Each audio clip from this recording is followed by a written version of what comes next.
Hello friends, I am आदि the science गाय। और आज मैं आप लोग को सेकेंड लॉ ऑफ मोशन पढ़ाऊंगा। इसका पहला वीडियो हम लोग बना चुके हैं, अब ये दूसरा पार्ट है इस वीडियो का। तो चलिए शुरू करें। तो सेकेंड लॉ ऑफ मोशन क्या कहता है? फर्स्ट लॉ ऑफ मोशन हमारा किस पे डिपेंड था? लॉ ऑफ इनर्शिया पे। अब सेकेंड लॉ ऑफ मोशन क्या कहता है? The rate of change of momentum.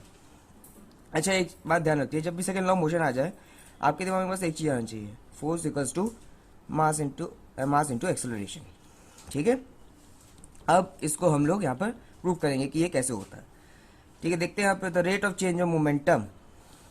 ये चीज ध्यान रखिएगा, rate of change of momentum. Momentum क्या होता है? Mass into velocity of an object is proportional to the applied unbalance force. Unbalance force के बारे में भी हम पढ़ चुके हैं।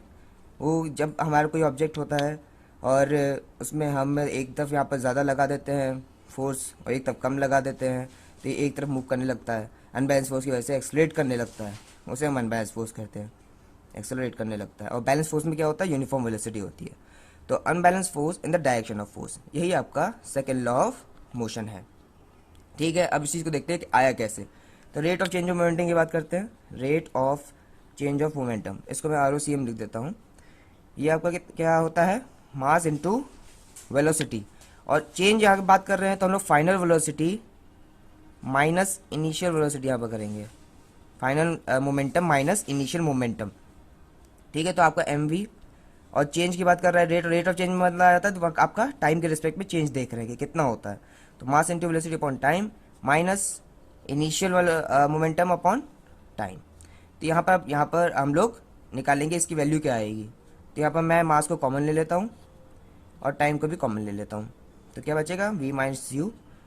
इसको और किस तरह से लिख सकता हूँ मैं? MV minus you upon T. और ये क्या चीज़ है? ये तो आपको पता है, यही एक्सेलरेशन है, होता है। V आपका minus u equals to AT तो होता है, ये फॉर्मूला आपने पढ़ा होगा, वही है आपका ये। तो ये rate of change of momentum है। ये पहला पार्ट था। Rate of change of an object किसके प्रोपोर्शनल है? अनबैलेंस फोर्स के प्रोपोर्शनल है। ये किसके प्रोपोर्शनल है? अनबैलेंस फोर्स के proportional. ROCM is directly proportional to F। यहीं से आपका ये बन के आ जाता है F equals to mass into acceleration. देखा, प्रूफ हो गया। अब इसका एप्लीकेशन देखते हैं, इसका एप्लीकेशन कहाँ है। ठीक है, मान लीजिए एक क्रिकेट प्लेयर है और एक क्रिकेट प्लेयर के पास एक बॉल आ रही है। तो आपने देखा होगा जब भी कोई क्रिकेट प्लेयर बॉल को पकड़ता है तो किस तरह से पकड़ता है? आके अपना हाथ नीचे कर लेता है।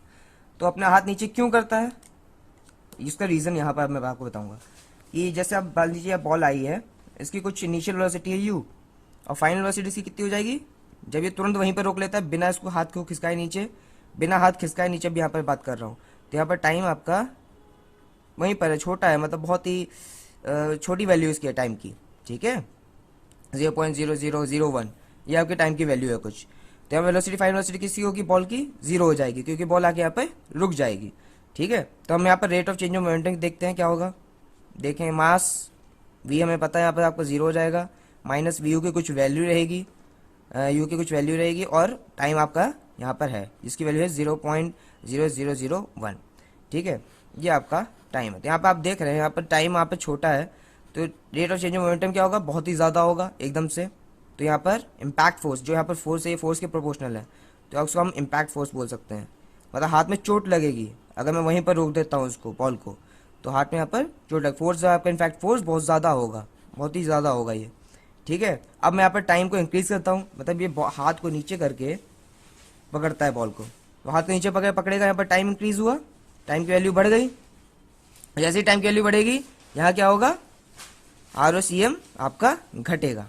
क्यों घटेगा? चलो एक बार आपको ये चीज़ दिखाता हूँ कैसे घटेगा। जो आपका rate of change of momentum है ये आपका इन्वर्सली प्रोपोर्शनल है टाइम के। किसके इन्वर्सली प्रोपोर्शनल है? टाइम के इन्वर्सली प्रोपोर्शनल है। अगर टाइम की वैल्यू मैं 10 रखता हूँ, मान लीजिए 10 सेकंड पहले रखी थी मैंने, तो आपकी कितनी वैल्यू हो जाएगी? R राइट 0.1 की वैल्यू हो जाएगी। अगर यहाँ पर मैं 20 सेकेंड्स रखता हूँ तो क्या होगा? R की इसके बराबर हो जाएगा 0.05। देखा, घट रहा है rate of change of momentum, मतलब फोर्स भी घट रहा है, डिक्रीज हो रहा है। इसलिए जैसे जैसे टाइम इंक्रीज होगा आपका जो इम्पैक्ट फोर्स है वो डिक्रीज होना शुरू हो जाएगा। इसलिए हम लोग हाथ को ऐसे नीचे करके पकड़ते हैं या फिर हम गद्दे में कूदते हैं तो हमें नहीं लगता है। ठीक है, तो ऐसे से काफ़ी एग्जांपल्स हैं जहाँ पर सेकेंड लॉ मोशन का एप्लीकेशन होता है। तो सेकेंड लॉ मोशन सीधा आपके पास क्या आएगा? सीधे आपको याद रखना है, force equals to mass into acceleration. ठीक है, अब लोग हम लोग आते हैं थर्ड लॉ ऑफ मोशन पे। थर्ड लॉ ऑफ मोशन बहुत ही ईजी आपका है, और ये आपने छोटे से बोलते आ रहे होंगे, तो क्रिया की प्रतिक्रिया वही है, यहाँ पर इसकी डेफिनेशन लिखी हुई है। When an object exerts a force on another object, जब भी कोई ऑब्जेक्ट कोई फोर्स आपका डालता है दूसरे ऑब्जेक्ट पे, तो जो आपका दूसरा ऑब्जेक्ट है वो तुरंत उस पे फोर्स, उसी अमाउंट का फोर्स डालता है back on the first, exert a force back on the first object. ठीक है, इसका एग्जांपल सिंपल सा लेते हैं। मान लीजिए कि वॉल है, ठीक है, वॉल में आपने एक रस्सी लगा दी और यहाँ पर खड़े हुए हैं, और आपने इस रस्सी को पकड़ के खींचा, इस तरफ एक फोर्स लगाया, तो हम इसको बोलेंगे एक्शन फोर्स, क्योंकि आपके एक्शन से यहाँ पर फोर्स लगा। ठीक है, तो एक्शन फोर्स हो गया। अब एक्शन का एक रिएक्शन फोर्स आएगा, इस थर्ड लॉ ऑफ मोशन वहाँ पे तुरंत एक दूसरा ऑब्जेक्ट इस पे पहले वाले पे एक फोर्स लगाएगा। तो देखते हैं, यहाँ पर लगाया इसने फोर्स, तो यहाँ पे एक रिएक्शन फोर्स निकल के आएगा वॉल पे। हमेशा ध्यान रखिएगा, जहाँ आपका कभी भी ये जो अपोजिट फोर्स हैं कभी भी एक बॉडी पे नहीं लगते, अलग अलग हमेशा बॉडी पे लगते हैं। ठीक है, तो आपका यहाँ पर एक फोर्स हुआ, दूसरा फोर्स यहाँ पर लगेगा, ये आपका reaction force, equal and opposite force लगेगा। मतलब इसकी जो मैग्नीट्यूड है, मैग्नीट्यूड से आप क्या समझते हैं, मतलब इसकी जो वैल्यू है, दो चीज होती है ना, मैग्नीट्यूड एंड डायरेक्शन। ये आपका बताता है कि आपका स्केलर है कि वेक्टर है, आपकी क्वांटिटी। ठीक है, तो आपका यहाँ पे मैग्नीट्यूड है वो क्या है, यहाँ पे दोनों का सेम है, इस फोर्स के बराबर इस फोर्स का है। एक और एग्जाम्पल यहाँ पे लगता है, हम लोग रोज प्रैक्टिकल जो चलते हैं उस टाइम पे भी एक ऐसी फोर्स लगता है। यहाँ पर आप चलते हैं तो यहाँ पर पीछे की तरफ एक फोर्स लगाते हैं, वो होता है force of action, action force लगता है। और एक अपोजिट फोर्स यहाँ पर लग रहा होता है, वो होता है फ्रिक्शनल फोर्स, फ्रिक्शनल फोर्स, है ना कि नहीं। जब आपका फ्रिक्शन फोर्स ज्यादा हो जाता है आपके एक्शन फोर्स से, तो आप एक्सलरेट करना लगते हैं। क्यों? क्योंकि पास वहां पे एक अनबैलेंस फोर्स बन जाता है। अब समझ में आ रहा है कि हम लोग अनबैलेंस फोर्स क्यों पढ़ा था, इस वजह से पढ़ा था, क्योंकि ये बॉडी यहाँ पर एक्सलरेट होने शुरू हो गई। चलिए, अब ये थर्ड लॉ ऑफ मोशन में एक बहुत इंपॉर्टेंट कॉन्सेप्ट है। इसमें भले ही आपका जो फोर्स है, एक्शन फोर्स है आपका, रिएक्शन फोर्स के बराबर हो जाता हो, लेकिन दोनों ऑब्जेक्ट के एक्सलरेशन कभी भी सेम नहीं हो सकते। अलग अलग मतलब सेम हो सकता है अगर मास दोनों का सेम है, लेकिन अब वैसे एक्सेलरेशन आपका अगर मास दोनों का डिफरेंट है तो एक्सेलरेशन आपका डिफरेंट आएगा। वो देखते हैं क्यों। मान लीजिए आपका गन है, ठीक है, और इस बीच में अंदर इसके गोली रखी हुई है। जैसे यहाँ से गोली एक फोर्स से बाहर निकलेगी तो थर्ड लॉ ऑफ मोशन क्या करता है, इसका अपोजिट फोर्स यहाँ पर लगेगा सेम मैग्नीट्यूड का। ठीक है, तो ये फोर्स ऑफ बुलेट यहाँ पे आपको लग रहा है, तो रिकॉइल होगी आपकी एक गन, रिकॉइल होगी तो उसको हम FR बोल देते हैं। ठीक है, तो अब मान लीजिए इसका जो मास है वो MB है, किसका, बुलेट का, और गन का ले लेते हैं MG। ठीक है, तो फोर्स ऑफ बुलेट क्या हो जाएगा, MB इंटू आपका एक्सलेशन AB, और इसका गन का क्या हो जाएगा आपका, गन का मैं देख लेता हूँ FG या फिर FR जिसमें बोलते हैं, रिकॉइल मैंने इसको बोला है, तो कितना हो जाएगा MG इंटू AG। ठीक है, यहाँ से हम एक्सलेशन की बात आ सकते हैं कि दोनों का एक्सलेशन कितना होगा, इसका एक्सेलरेशन होगा FB अपॉन MB, और इसका एक्सेलरेशन कितना होगा FR अपॉन MG। अब यहाँ पर एक्सेलरेशन हमें पता करना कि एक्सेलरेशन है किसका बड़ा।